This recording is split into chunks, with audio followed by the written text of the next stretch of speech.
Bonjour. Donc dans la vidéo précédente, Froid 204, la centralette partie 10, le schéma électrique, régulation pressostatique, explication, je vous avais présenté le schéma électrique basique que peut être que peut avoir une centrale froid. Donc dans la vidéo d'aujourd'hui, sur ce schéma électrique là, je vais vous montrer comment j'ai intégré le contrôleur de centrale frigorifique Iliwell, le WCM900S, avec le matériel dont je disposais. Pour voir la vidéo de meilleure qualité, pour que les écritures soient lisibles, je vous conseille d'appuyer sur la petite roue, la roue crantée, là, l'engrenage en bas à droite de la vidéo, et de prendre le 720p ou le 1080p et de mettre en plein écran la vidéo. Voici le folio 1. Donc j'ai en tout 7 folios, donc à la différence du schéma électrique d'avant, on n'avait que 4 folios.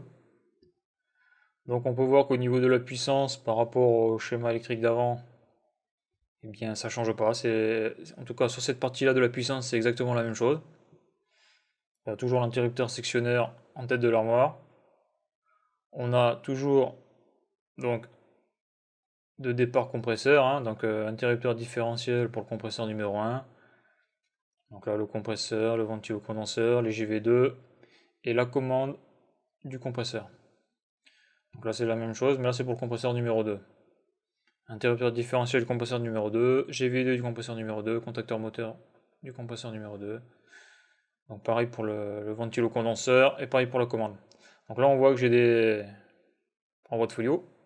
Donc ce que j'ai rajouté déjà, c'est une protection pour la commande du régulateur et une protection pour la commande qui me permet de faire la bascule entre le mode automatique et manuel. Donc là on peut voir que sur le schéma c'est des disjoncteurs phase 2 de différentiel, alors que dans les vidéos sur la centralette, on voit que c'est des disjoncteurs classiques. Donc j'ai mis des disjoncteurs classiques parce que je n'avais pas à ma disposition des disjoncteurs différentiels. Donc ça c'est important. Bon, là j'ai mis 30 mA pour la sélectivité horizontale. C'est-à-dire que là si j'ai un défaut, un courant de fuite ou n'importe quoi, donc au niveau du régulateur, c'est lui qui déclenchera.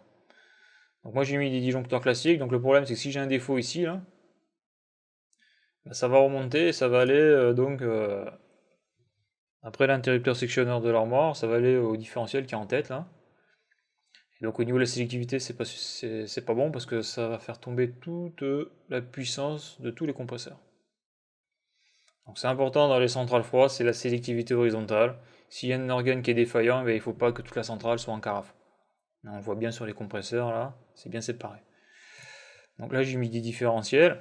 Donc après on va aller directement sur l'alimentation du régulateur. C'est plus simple. Donc voici le régulateur, le WCM900S. Voilà, j'ai oublié le S. Donc qu'est-ce qu'on peut voir? Donc la phase raccordée sur la borne 10, le neutre raccordé sur la borne 9. On peut voir donc déjà donc 11-12 c'est les bornes donc, que j'ai reliées à la Terre. Donc là on voit que le capteur BP se branche en 15 et en 16, donc c'est un capteur de pression 420 mA. Bon, les capteurs de pression, on peut les appeler aussi, on le trouve souvent sous le nom de sonde de pression, et on peut aussi entendre le terme dans l'industrie de transducteur de pression. Donc là je ne vais pas employer le terme de transducteur de pression, je vais plutôt employer le terme de capteur de pression. Donc le marron, le fil marron c'est le plus qui est en 15 et le blanc c'est le moins qui est en 16. Bon, parce que les capteurs en 420 mA ont une polarité.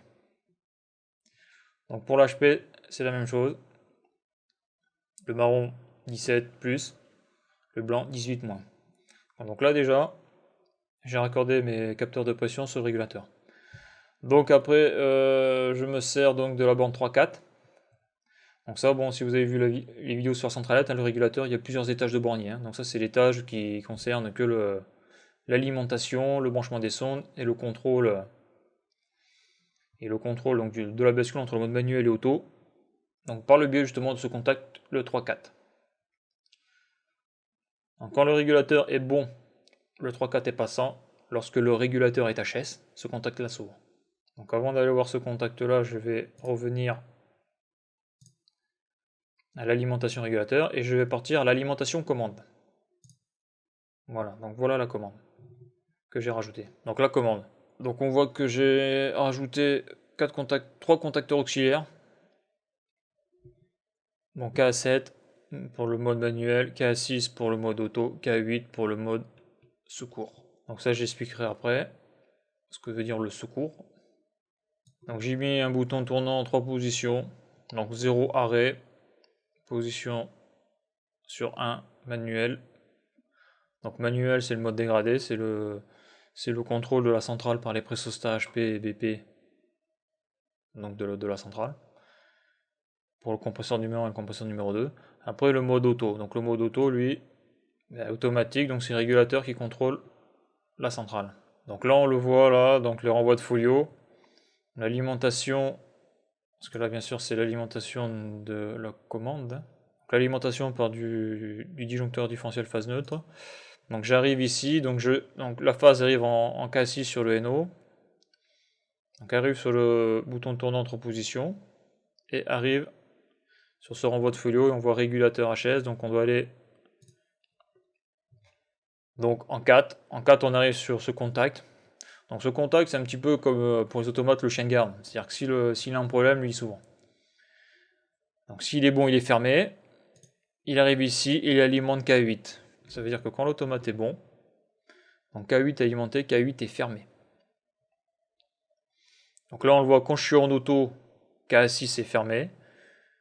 Quand je suis en manuel, donc bien sûr quand je suis en auto, K6 est fermé, K7 est ouvert. Et quand je suis en manuel, K7 est fermé et K6 est ouvert. Du contact manuel. Donc là on voit ces deux contacts, K6 où j'ai marqué auto et K8 où j'ai marqué secours. Et on voit que c'est en parallèle du contact NO manuel. Donc ça le chante. Hein. Donc ça fonctionne comment?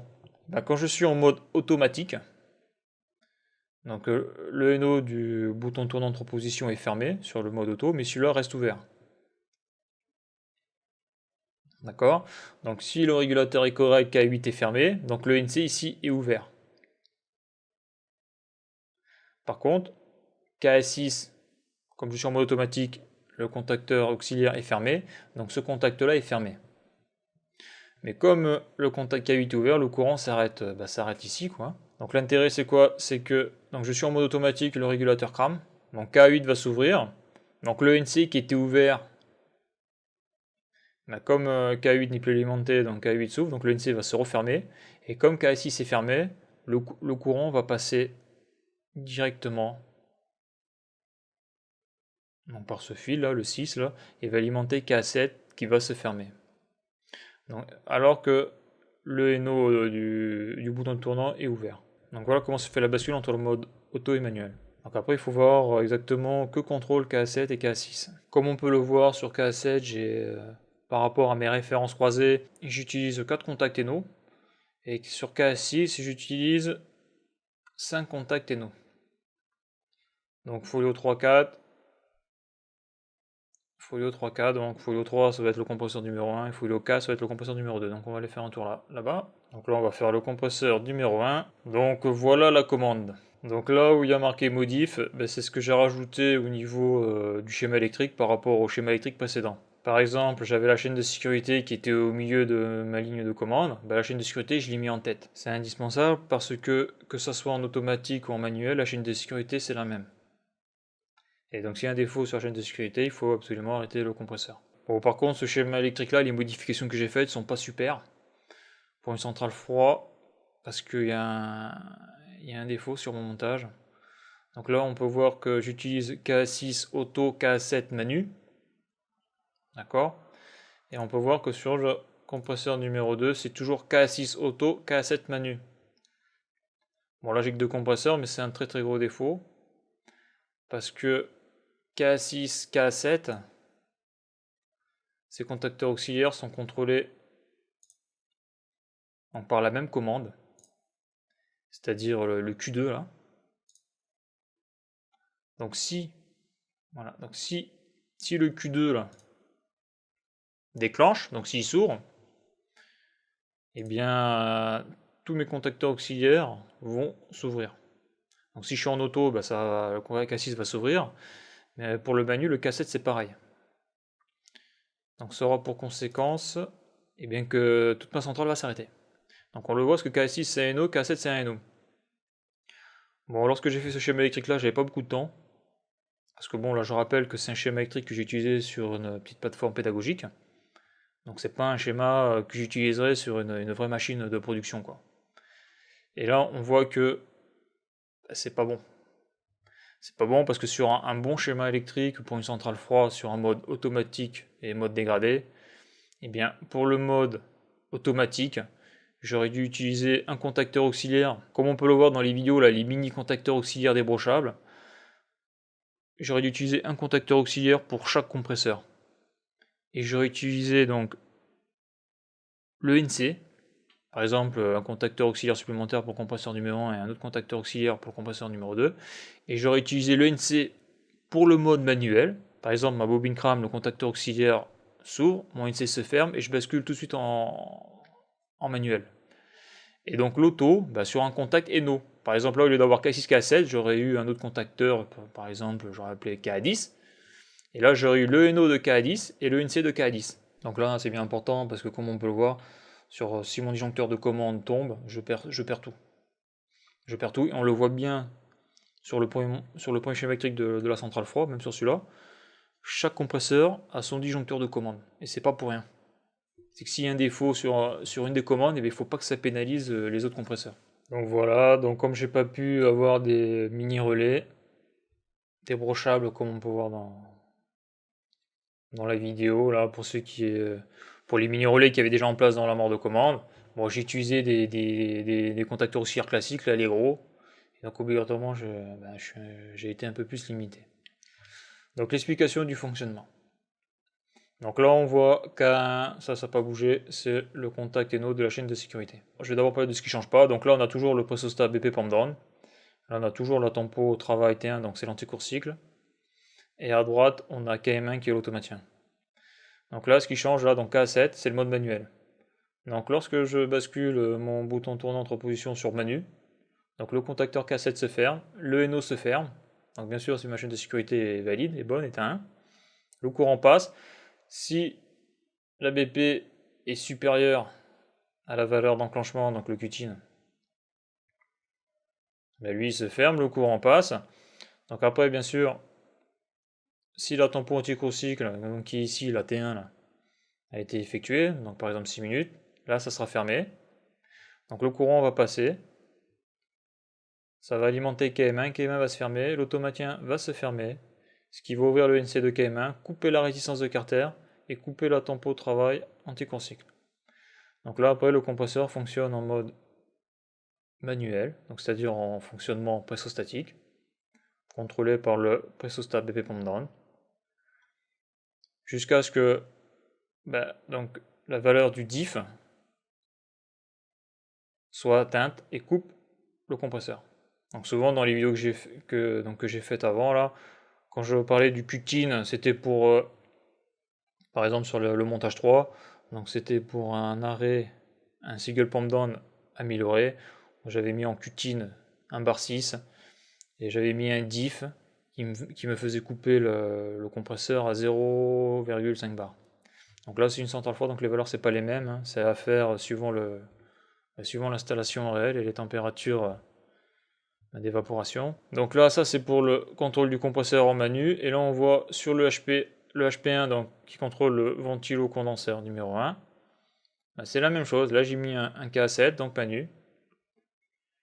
Donc quand lui il est fermé, pareil, c'est le pressostat HP qui contrôle le ventilo-condenseur. Donc après le mode automatique.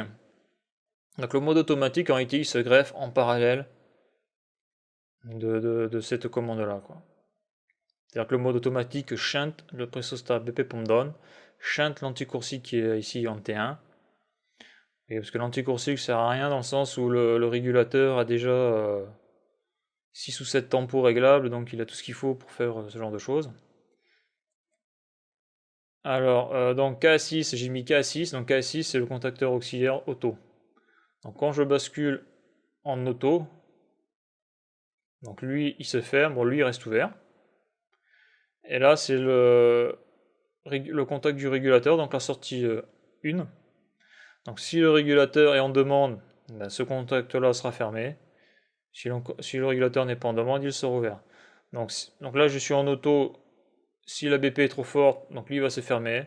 Ça va alimenter KM1, donc le contacteur moteur du compresseur numéro 1, et le compresseur va partir. Donc pour le mode, pour le ventilo condenseur, c'est la même chose. Donc là on le voit, je suis en parallèle à cette chaîne-là, là, du pressostat HP1, je le shunte. Donc le courant arrive en KA6, donc c'est toujours la même chose. Si je suis en mode auto, bah lui se ferme, donc bien sûr lui il est ouvert, hein, c'est le menu. Donc si le régulateur est en demande, c'est-à-dire si la HP est trop élevée, le contact sera fermé. Et ça alimente la bobine de KM2, le contacteur moteur du ventilo condenseur se ferme. Et donc le moteur tourne. Donc par rapport à ma bascule automatique, mode dégradé, donc d'une manière automatique. Donc là on le voit, si je suis en automatique, KA6 est fermé. D'accord. Le contacteur du régulateur est fermé. Et si le régulateur venait à cramer, donc là je suis comme ça, donc là lui il est fermé, KA6 est passant, donc il est fermé. Donc si jamais mon chien de garde, là, le K8, donc on le voit ici là, si jamais lui devait s'ouvrir, donc le régulateur a un problème ou il n'est pas alimenté, et bien K8 donc va s'ouvrir. En s'ouvrant, donc le ENC se ferme. Et donc le courant passe pour alimenter KA7. Et KA7, on le voit, il est ici, KA7. KA7 va se fermer, donc le courant il passait ici, mais comme le régulateur ne fonctionne plus, obligatoirement la sortie est ouverte. Parce qu'au repos, le régulateur, ça sortit souvent. Donc là, on voit que le courant va passer sur le côté T3. Et alimenter donc le contacteur moteur du compresseur numéro 1 par le biais du pressostat BP numéro 1. Donc après là, la remarque que je me suis faite, c'est si le régulateur déconne, mais si la sortie reste fermée, ou si le contact est soudé, là on voit que obligatoirement ça pose un petit problème, dans le sens où même si le pressostat s'ouvre, le courant peut toujours passer de ce côté-là. Donc cette option-là, je ne l'ai pas pris en compte sur mon schéma électrique. Bon après, il faut savoir que sur le compresseur, il y a aussi chaque compresseur a son pressostat HBP sécurité. Donc si ça monte trop en pression, au bout d'un moment, c'est la chaîne de sécurité ici qui va s'ouvrir. Donc voilà pour le compresseur numéro 1. On remarque avec, à ce niveau-là, que ce soit résistance de Carter, relais à thermistance, pressostat, donc la chaîne de sécurité, le HBP1 et le Q10, par rapport à K1, bon ça change rien. Ça change rien. Donc pour le compresseur numéro 2, c'est la même chose. Hein. C'est la même chose que le numéro 1. Donc c'est le même défaut. En ce qui concerne le folio, donc signalisation, commande, renvoi d'informations, donc c'est la même chose que le schéma électrique précédent, hein, dans Ford 204, la centralette partie 10. Hein. La seule modification que j'ai faite en réalité, c'est j'ai rajouté sur la synthèse défaut, j'ai rajouté un NO de K8, défaut régulateur. Et voilà. Donc vraiment là, ce qui est dommage, c'est que j'ai pas eu accès à ces petits contacteurs auxiliaires débranchables pour justement me faire ici un INC, en contacteur auxiliaire Jean K10, un INC pour le mode manuel et un NO pour le mode automatique. Donc si j'ai le temps, peut-être que je me ferai un schéma de ce schéma de la centralette en version améliorée. C'était l'épisode 11 donc de la série La Centralette, donc c'était le dernier épisode. Donc ça fait maintenant pratiquement 3 heures de vidéo, mine de rien. Donc pour ceux qui les ont pas vus, qui sont intéressés par ce genre de machine, la manière dont ça fonctionne, et surtout ce qui est intéressant à voir, c'est la manière dont j'ai découvert le WCM900S. Hein. Parce que je rappelle que j'étais en auto-formation sur ce sujet-là. Je l'ai découvert en live. Et donc si vous avez aimé la vidéo, écoutez, un petit pouce vert, ça serait bien sympathique. Et puis abonnez-vous à la chaîne, voilà. Et à bientôt sur la chaîne Temet Lardy, sur le blog e-génieclimatique.com.